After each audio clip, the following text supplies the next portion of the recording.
Meus irmãos, pegue a Bíblia, por favor. Vamos ler a palavra de Deus. Daqui a pouco a gente ora mais. Daqui a pouco a gente vai fazer o grande clamor do impossível. Porque Deus tem poder para fazer. Tem ou não tem? A pastora Regina veio para o altar, mulher de Deus. Aleluia. Glória a Deus. Mateus no capítulo 21 e no versículo 17. Será a palavra de Deus nessa noite. Você que não trouxe os seus pertences, traz para cá.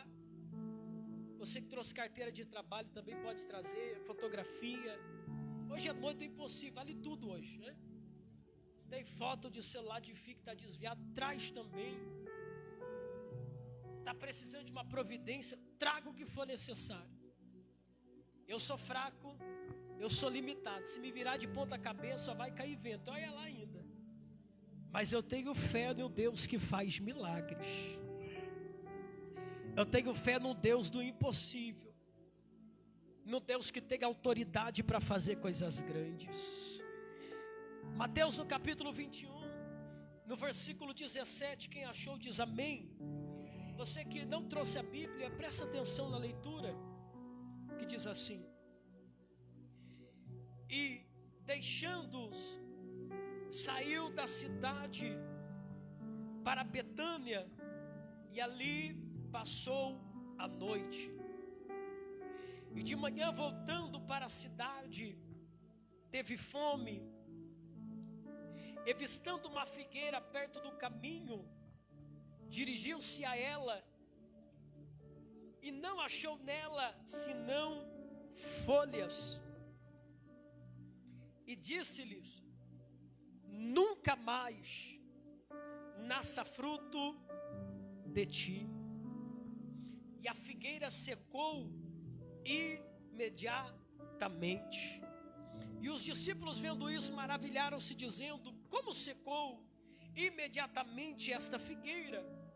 Jesus, porém, lhe respondeu, lhe disse: na verdade vos digo, que se tiveres fé e não duvidares, não só fareis o que foi feito à figueira, mas até este monte direis o que, mas até este monte disser-se: ergue dati e precipita-te no mar, assim será feito. E tudo que pedires na oração, crendo, recebereis. Se assente louvando ao Senhor, com palmas de vitória para Jesus.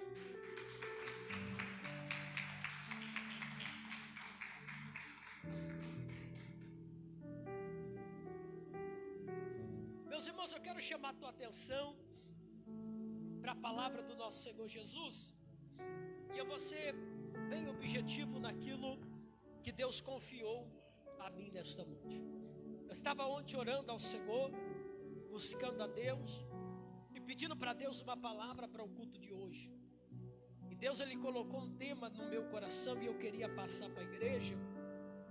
E o tema seria começos, ou melhor, recomeço impossíveis. Diga assim: recomeços impossíveis. Mais uma vez diga: recomeços impossíveis. 1, 2, 3, só igreja. Olha para cá, por favor. Quando lemos a Bíblia Sagrada, encontramos um Deus que é especialista em dar para a vida de uma pessoa uma nova história. E isso é tão verdade que dentro desse ambiente chamado casa de oração, há pessoas aqui que outrora, se voltássemos no passado e olhássemos para você, iríamos dizer: essa aí não tem jeito. Se outrora vasculhasse o que você nunca contou para ninguém, nós iria dizer: esse aí não tem jeito. Porque de fato, quando o homem olha para nós, ele não vê futuro, não vê propósito, não vê projeto. Mas quando Deus olha para nós, ele vê futuro, ele vê propósito e ele vê projeto. No livro de Mateus, no capítulo 21, onde lemos a Bíblia, ela vai falar a respeito do grandão da Galileia. Jesus de Nazaré, ele vai de encontro ao templo, aonde ele vê pessoas vendendo e comprando. A famosa entrada de Jesus no templo. Também fala da famosa entrada triunfal de Jesus até o templo. Em Mateus no capítulo 21, a gente encontra Jesus preocupado com aquilo que era do Pai, preocupado com aquilo que era de Deus, ao ponto dele dizer para os seus discípulos no capítulo 21 em diante, que ele olha para os seus discípulos e diz: olha, vai até a cidade, e lá vocês vão encontrar uma jumentinha amarrada, e nessa jumentinha você vai trazer, e com essa jumentinha eu vou caminhar até o templo. Os discípulos vão, pegam a jumenta, e quando chega até Jesus, eles tiram a capa que estavam vestindo por conta da poeira. Eles usavam uma roupa e por cima da roupa uma capa. Eles pegam esta capa, colocam em cima do jumento para Jesus poder sentar e caminhar até o templo. Caminhando até o templo, nós vamos encontrar pessoas que prepararam o seu tempo em ir no mato e pegar um ramo de oliveira, para que na hora que Jesus passasse, ele levantava para lá e para cá, dizendo: Rosana, aí vem o filho de Davi, aí vem o filho de Deus. As pessoas preparam um corredor, e dentro desse corredor, quem passa ali é uma celebridade espiritual, também conhecido como Jesus de Nazaré, grandão da Galileia, Deus Todo-Poderoso, o Deus que está neste lugar, e quem crê diz amém. Jesus começa a caminhar, e quando ele começa a caminhar, as pessoas estão olhando e estão adorando, e não só adorando, porque tem gente que pensa adorar é só da boca para fora, e critica até a coreografia, mas quando lemos isso aqui, vemos pessoas que gritavam com a boca, pegavam um ramo de oliveira na mão, e chacoalhava para lá e para cá, e dizia com a boca: aí está Jesus de Nazaré. Jesus, ele entra, ele triunfa, a famosa entrada triunfal de Jesus até o templo. Quando ele chega na porta do templo, ele começa a se entristecer. Da porta do templo para fora, o coração está alegre. Da porta do templo para dentro, o coração começa a entristecer. E talvez você me pergunta por quê, e eu te respondo: da porta do templo para fora, tem pessoas que prepararam o seu tempo indo no mato, pegando um pedaço de árvore conhecido como ramo de oliveira, e se preparado no lugar e levantava para adorar a Deus. Da porta do templo para fora, tinha pessoas posicionavam com os seus filhos, olhava para Jesus e dizia: grandão da Galileia. Da porta do templo para fora, tinha pessoas que estavam dispostas a adorar a Deus de todo o coração, mas quando ele pisa na porta do templo, muda toda a realidade. Da porta do templo para fora, um povo quebrantado em espírito. Da porta do templo para dentro, lá estão os ladrões, pessoas que se apoderaram do templo para poder ter oportunidade de encher o bolso de dinheiro. Da porta do templo para fora, tinha gente disposta a adorar. Da porta do templo para dentro, tinha ladrões, pessoas que não queriam saber de quem era Jesus, pelo contrário, pegava a oferenda, aproveitava que pessoas iam lá para sacrificar, pegava uma oferenda para vender. Você compra a oferenda e depois oferece no holocausto, mas Jesus, ele pega um chicote, e você conhece, ele prepara um chicote, e agora quem está olhando para Jesus percebe que Jesus começa a ficar bravo, com raiva, porque ele olha para dentro do templo, e o lugar de adorar, pelo menos no que conhecemos, é dentro da igreja. Aqui não é lugar de passear, aqui não é lugar de fazer cara feia, aqui não é lugar de ladrão, aqui é lugar de adoradores. Quem veio adorar aí diz glória a Deus, oh glória. Mas como fazemos com essa parte da Bíblia Sagrada, quando ele entra dentro do templo e não encontra alguém de joelho, não encontra alguém prostrado, não encontra alguém se lamentando na presença dele, ele pega um pedaço do chicote e começa a bater nas mesas. Você conhece? Ele bate na mesa do primeiro e joga para fora. Ele bate na mesa do segundo e joga para fora. Ele bate na mesa do terceiro e joga para fora. E depois que ele fala tudo isso, ele levanta a cabeça, estufa o peito e diz: a minha casa vai ser chamada de casa de oração. Oh glória, quem está entendendo isso daqui? Oh, olha para cá, se prepara para adorar. Outrora, quem estava no templo era pessoas que queriam roubar o templo. Outrora, quem estava no templo era pessoas que queriam roubar dinheiro das pessoas. Mas agora Jesus manda todo mundo para fora. E sabe o que acontece agora? Sabe aquele povo que estava lá fora adorando? Sabe aquele povo que estava lá fora com ramos na mão? Agora eles entram para dentro do templo. Jesus fez o quê? Tirou quem não queria para colocar quem quer. Quem é crente já entendeu. Jesus poderia fazer o que muitos pastores fazem. Tá lá, tem dinheiro, fica lá dentro. Olha lá, tá com o bolso cheio, continua no altar. Tá cheio da grana, sabe fazer bem feito, fica aí dentro. Jesus não, pegou o chicote, colocou para fora. E o povo que estava adorando lá de fora entrou para dentro. Porque o que Jesus quer é um povo que adora a Ele.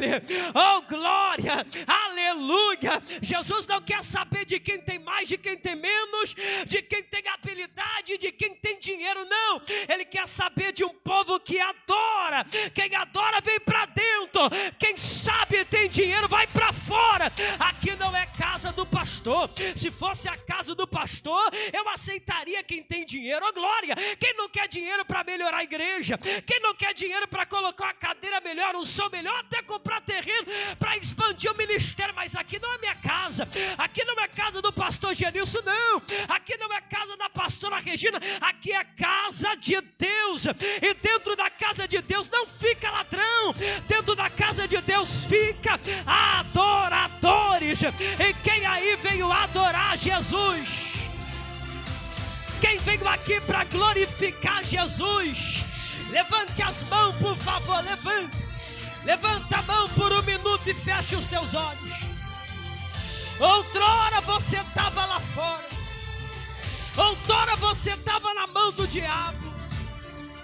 Outrora você estava na mão do inimigo. Outrora você estava fazendo o que quer da tua vida. Mas Jesus te chamou para este templo, porque dentro deste templo tem um espaço para você. Dentro desta igreja tem um espaço para você. É por isso que você não cabe no mundo. É por isso que você tenta se turmar na escola e não dá, no trabalho e não dá, mas aqui tem lugar para você. E Jesus manda dizer para você que ainda não está, ainda há uma vaga esperando por você. Joga a mão para cima e dá glória para Jesus.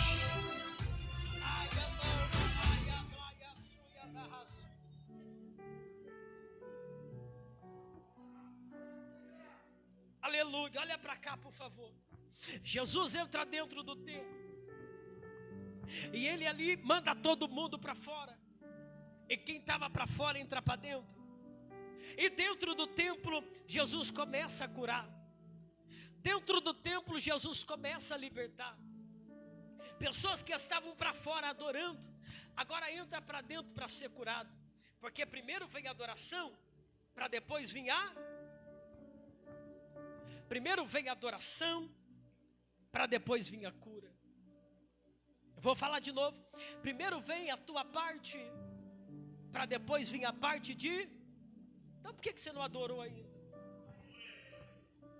Talvez você está esperando de mim, e o máximo que eu vou dar para você é um aperto de mão. Mas se você fizer a tua parte, Jesus faz a parte dele, oh glória. Aleluia. Olha para cá. As pessoas que estavam para fora adorando, agora entra para dentro. E quando entra para dentro, não fica como estava. Outrora, quem tinha dinheiro, pegava dinheiro, passava produto. Agora, quem tem fé, o milagre vem. As pessoas entram para dentro e está como você aqui.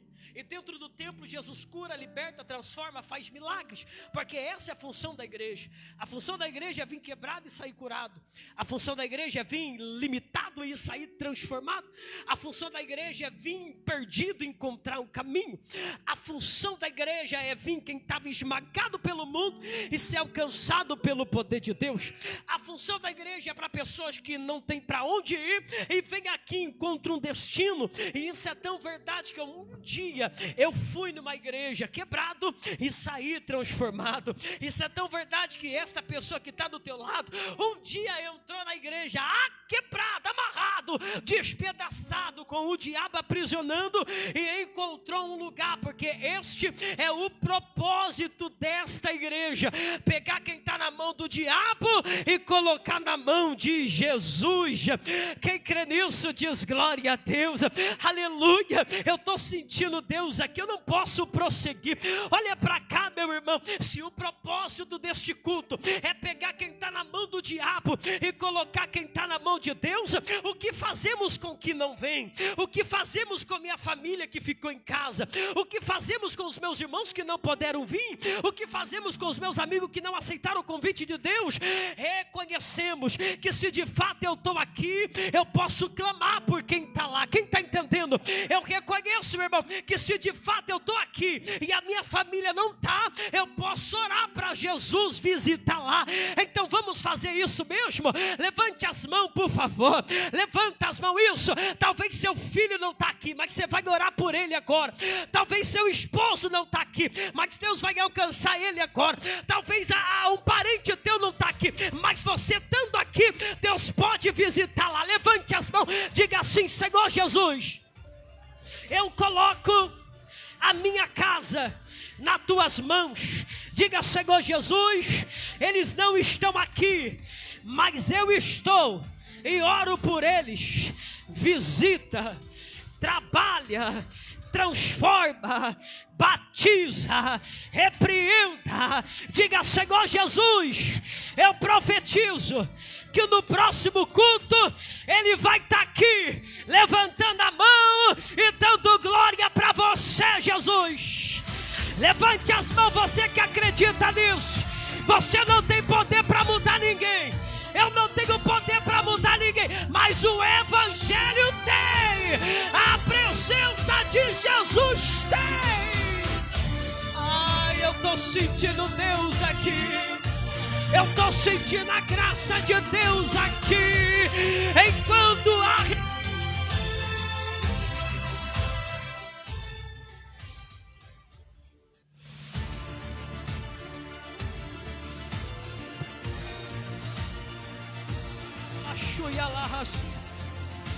olha para cá, por favor.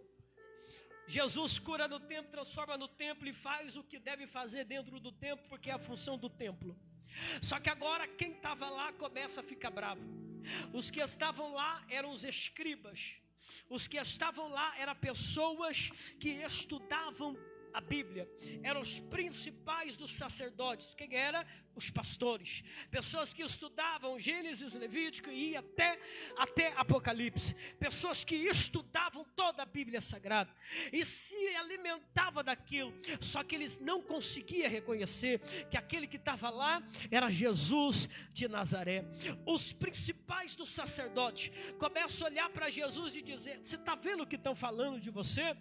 Você está vendo o que estão dizendo de você? Até as criancinhas que estavam dentro do templo gritavam: Rosana a Jesus, o filho de Davi, o filho de Deus. Os principais dos sacerdotes olhavam para Jesus e diziam: você está vendo essa blasfêmia? Até as crianças estão dizendo que você é Deus. E Jesus olha para ele e todo cheio da Bíblia vai dizer: você nunca leu da Bíblia Sagrada que dos pequenininhos virão a verdadeira adoração? Os principais dos sacerdotes ficam mais bravos ainda, porque Jesus tinha a Bíblia Bíblia para dar, ele tinha poder para curar, tinha poder para transformar, mas também tinha a Bíblia para dar. Afinal, ele estava em todos os acontecimentos registrados dentro da Bíblia Sagrada. Jesus começa a ficar preocupado, ao ponto de, aonde lemos aqui, em Mateus no capítulo 21, no versículo 17, e deixando-os, saiu da cidade para Betânia, e ali passou a noite. Ele não ficou dentro do templo, porque tinha pessoas lá, os principais do sacerdote, que estavam com raiva daquilo que Deus estava usando a vida de Jesus para fazer. Os principais dos sacerdotes estavam com raiva, porque de fato Jesus estava curando pessoas, e Jesus deixa o templo, se retira para a cidade de Betânia, passa a noite ali, e entramos aonde Jesus quer falar conosco aqui. Terminando de passar a noite ali, ele acorda de manhã, e lemos aqui em Mateus no capítulo 21 e no versículo 18 vai dizer: e de manhã, voltando para a cidade, teve fome. Ou seja, ele descansa toda a noite, acorda pela manhã e volta para Jerusalém. Ele volta para o templo, e no caminho voltando para o templo, no caminho caminhando para o templo, ele tem fome. Ele sente dentro do estômago dele a vontade de comer alguma coisa, porque Jesus é 100% homem e 100% Deus. Ele sente fome, e ele olha de longe uma figueira de longe, e ele começa a perceber dentro daquilo e dentro da vida cotidiana daquele tempo e da cultura, aquela figueira, ela estava no tempo de dar o seu fruto. Jesus, olhando para aquela figueira e vê as suas folhas formadas, as suas folhas tendo os seus ramos todos cheios de folha, Jesus olha para aquilo e pensa: aquela figueira tem fruto, porque se tem folha, se tem folhagem, tem fruto. E Jesus vai para lá, Jesus vai até aquela figueira com o propósito de encontrar um fruto. E quando chega naquela figueira, ele precisa abrir as folhas, porque a figueira, quando está no seu tempo de dar fruto, quando está com o seu tempo da melhor estação, ela se enche de folhagem, e para achar um fruto lá dentro, tem que entrar no meio, tem que abrir as folhagens, tem que abrir tudo para encontrar um fruto lá dentro. E é isso que Jesus faz. Ele sai do caminho aonde estava, entra onde a figueira estava e começa a vasculhar. Ele abre para aqui, abre para lá, só que Jesus não encontra nenhum fruto. Ele começa a ficar frustrado, porque ele vê a figueira toda cheia de volume, toda cheia de folha, e na visão de quem olha de longe, a figueira deve ter fruto, porque se tem folhagem, tem fruto. Qual era a linhagem daquela árvore? Qual era a trajetória dela? Era crescer, dar folhagem e dar fruto. Era crescer, dar folhagem e dar fruto. Cresceu, deu folhagem, mas não deu fruto. E aqui que está o problema, porque quando olhou de longe, Jesus olhou dizendo: tem fruto. Quem olhava de longe dizia: lá dentro tem fruto. Mas quando Jesus se aproximou daquele ambiente, ele de fato sabia que aquela árvore, aquela figueira tinha que ter fruto. Mas quando ele caminha lá, abre daqui para lá, abre em cima e embaixo, ele não encontra nada. E quando ele não encontra nada, ele fala a palavra onde lemos aqui. Jesus olhou para aquela figueira e falou: figueira, já que você não tem nada para me dar, você não vai dar mais fruto nunca mais. Ele falou para a figueira: figueira, não tem fruto, a partir de hoje nunca mais você vai dar fruto. Porque de longe parecia ter, mas quando chegava perto, não tinha. Já conheceu pessoas assim? Parece que você olha e fala: ah, como pula, olha lá como prega, olha lá como se posiciona. Mas quando você aproxima dela, a pessoa não tem nada de Deus. E quando tem o fruto, não se condiz com a árvore. Só que isso é tão profundo que Jesus, ao olhar aquela árvore, e atrás dele quem estava era uma multidão de discípulos, ele olha para a árvore e diz: você não tem fruto, nunca mais você vai ter fruto. E aqui que eu começo a trazer o que Deus colocou no meu coração. O tema da mensagem nesta noite é... O tema que Jesus colocou no meu coração: recomeços impossíveis.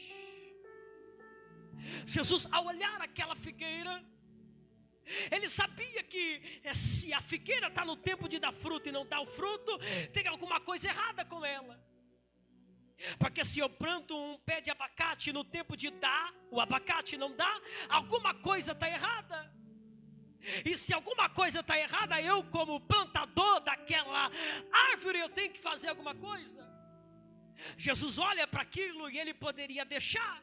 Só que Jesus olha e diz: já que você não deu fruto, você nunca mais vai dar. O que Jesus estava fazendo é interrompendo um futuro de vergonha, é interrompendo um futuro de sem propósito, melhor dizendo. O que Jesus estava fazendo é olhando para aquela figueira e dizendo: figueira, você está no tempo de dar fruto e não dá. Tem alguma coisa errada. Então, para não continuar nessa tua vida de ser, mas não ser, de chegar o tempo e não ser o tempo certo, é melhor cortar você. Porque se você continuar, você vai ficar assim, tendo um futuro problemático, em que chega o tempo de dar e não dá. Então é melhor acabar aqui do que seguir com uma vida sem propósito nenhum. Porque Jesus é especialista em interromper um futuro de derrota. Jesus é especialista em interromper um futuro sem a presença dele. Jesus é especialista em interromper um futuro totalmente acabado. A tão verdade disso é que se Jesus não tivesse interferido na tua vida, você estaria até hoje tendo a vida amarrada pelo diabo. Isso é tão verdade que se Jesus não tivesse interferido na minha vida, eu estaria até hoje sendo escravizado pelos demônios. Mas Jesus é especialista em olhar para aquilo que está torto, acabado, e dizer: eu não permito que isso prossegue até o fim da tua vida. Eu acabo hoje, porque é melhor encerrar hoje do que você viver um futuro sem mim. Olha para cá, meu irmão. Jesus é especialista em dar para a vida de alguém recomeços impossíveis. Talvez você olhe e fala: pastor, como é que você fala que Jesus dá recomeços impossíveis, se Jesus olhou para aquela figueira e falou que nunca mais vai frutificar? É porque aqui que está o detalhe. Aquela árvore estava com um problema. Na estação de dar não deu, então tinha um problema muito sério. Ele interrompeu aquele funcionamento.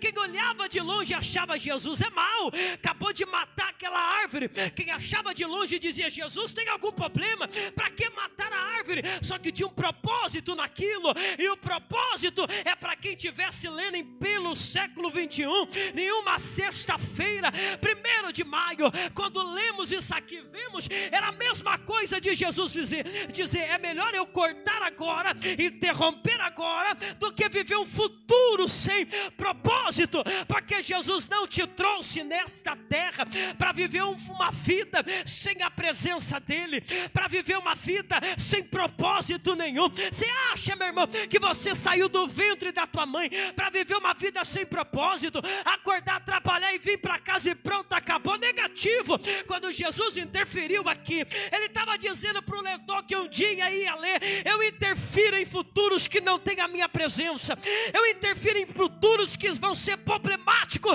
porque a minha vontade é trazer pessoa para perto e dar para ela um futuro cheio da minha presença. Quem está entendendo isso daqui diz glória a Deus. Olha para cá, por favor. Quando lemos a Bíblia Sagrada, entendemos por que é que Jesus é especialista em dar recomeços impossíveis. Tu lembra do filho da viúva de Naim? A Bíblia vai dizer que ele já tinha perdido a vida, não tinha probabilidade de recomeçar, mas Jesus chegando lá, tocou no esquive, o esquive torna a viver, e aquilo que era impossível, torna a ter a vida de novo, porque Jesus é especialista em dar recomeços impossíveis para pessoas que precisam. Olha para cá, tu lembra da filha de Jairo? Jesus chega na casa e estão dizendo morreu, mas quando Jesus entra lá dentro, ora por ela e fala talita cumi, menina levanta, a menina se levantou, e aquilo que era impossível se tornou a ter vida, porque Jesus é especialista em dar recomeços impossíveis para pessoas que precisam. Talvez você está lhe perguntando, por que você está aqui? Por que você está aqui? Escute, Deus te trouxe aqui e manda dizer para você que eu tenho um futuro melhor para você. Essa tristeza não faz parte do meu futuro, esta vida de derrota não faz parte da trajetória que eu tenho para você. É por isso que tem coisa que eu arranco mesmo, porque se continuar lá, vai crescer sem eu. Se continuar lá, vai crescer com a tristeza. Eu arranco você de lugares, eu arranco o trabalho muitas das vezes, eu arranco a amizade, mas o propósito sempre é dar um novo recomeço. Glória, aleluia. Com Jesus é diferente, porque o homem, ele pode marcar a agenda, o homem pode marcar um dia em conversar. Jesus sempre marca propósito. Você está bem no lugar que Jesus te trouxe e manda dizer para você: eu tenho um recomeço preparado para você nesta noite. Quem acredita nisso diz glória a Deus. Aleluia, aleluia. Jesus é especialista em dar recomeços improváveis. Jesus não te chamou para viver de aparência, porque aquela figueira estava vivendo. Ele te chamou aqui para que você viva de propósito. Tem pessoas aqui que a angústia está fazendo parte da tua vida, mas essa angústia não faz parte do propósito que Ele preparou para você.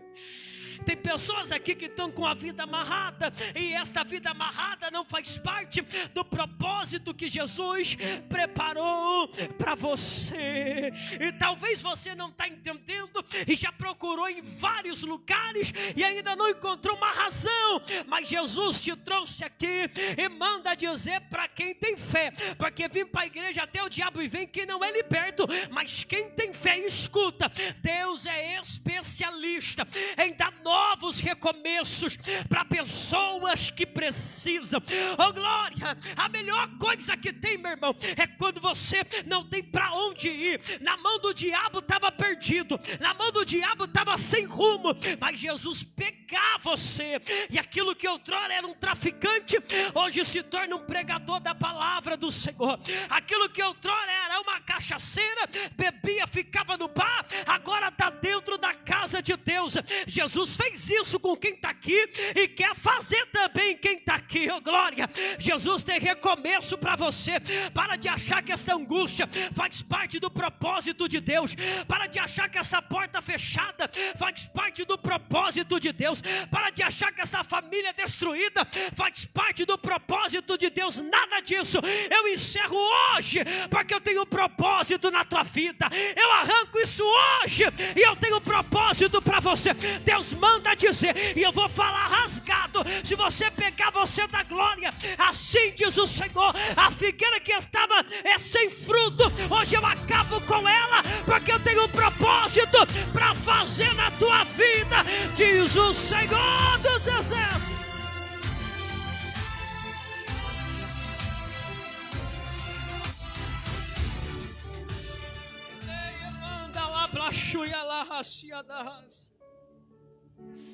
Qual seria o nosso destino se Deus não tivesse interferido na nossa vida?